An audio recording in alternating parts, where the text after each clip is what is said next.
അനീഷ് രാജൻ രക്തസാക്ഷി ദിനത്തോടനുബന്ധിച്ച് വേണ്ട ലഹരിയും ഹിംസയും എന്ന മുദ്രാവാക്യമുയർത്തി ഡിവൈഎഫ്ഐ ഇടുക്കി ജില്ലാ കമ്മിറ്റിയുടെ നേതൃത്വത്തിൽ നടത്തുന്ന ഇരുചക്ര വാഹന റാലിക്ക് ചെറുതോണിയിൽ സ്വീകരണം നൽകി. മഹിളാ അസോസിയേഷൻ ജില്ലാ സെക്രട്ടറി ലിസി ജോസ് സ്വീകരണ യോഗം ഉദ്ഘാടനം ചെയ്തു.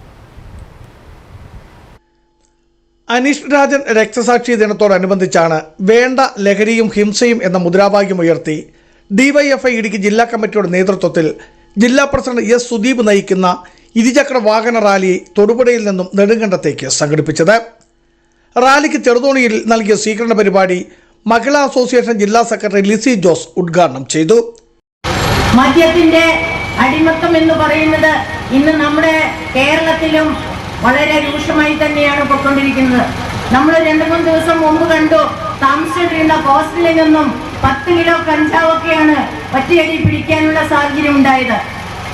ഇങ്ങനെ യുവജനങ്ങൾ മദ്യത്തിനടിമയായി അല്ലെങ്കിൽ മയക്കുമരുന്നിനടിമയായി പോകുമ്പോഴും അതിനെ എടുത്തു പിടിച്ചുകൊണ്ട് രാഷ്ട്രീയം കളിക്കാനുള്ള സംവിധാനത്തിലേക്കാണ് ഇവിടുത്തെ വിവിധ രാഷ്ട്രീയ പാർട്ടിക്കാർ മാറിക്കൊണ്ടിരിക്കുന്നത് എന്നുള്ളത്.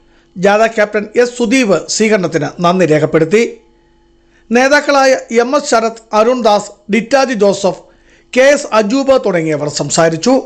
Biju Vaishan Parambil, Idukki vision news, Idukki.